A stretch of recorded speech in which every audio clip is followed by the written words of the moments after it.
Hey, I'd like to show you a neuroglide or neuromechanic drill for the median nerve. Now, you may feel sensation in your thumb, index finger, and middle finger a little bit when doing this, but you want to keep the pain very low on a 10 scale, 10 being pretty painful.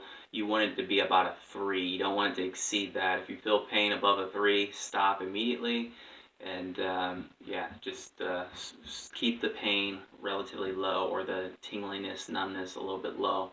But this can be really good for those who are dealing with the shoulder, elbow, or wrist issues, especially for carpal tunnel, to reset the nerve. So what you do, you're nice and tall in your posture, neutral spine, and you're going to extend your wrist like this. This is flexion of the wrist, this is extension. So you're going to extend your wrist at your side, you're going to drop your shoulder down.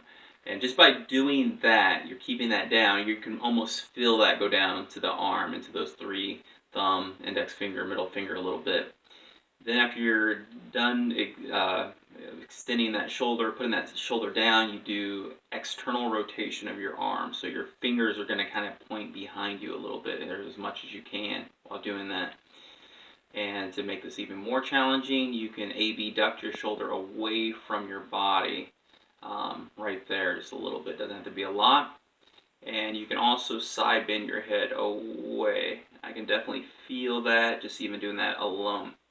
Now, for a lot of people, this may be enough right here. They may have to just hold that for a little bit, then kind of back off and shake out.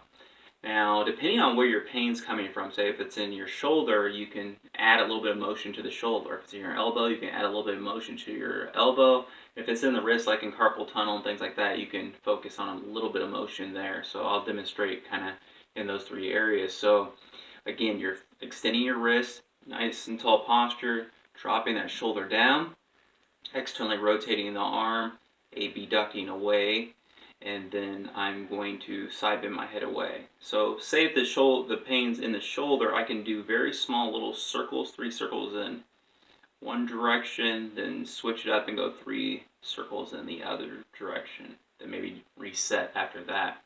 Say if the pain is more in my elbow, you could just even do slight elbow bends, elbow extension, elbow bends, elbow extension. You do that 3 times or so, and kind of relax and reset.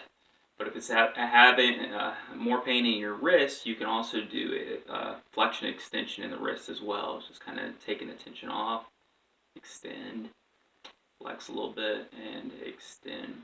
Try and keep that head side bent as well when you're doing this, and shake out a little bit.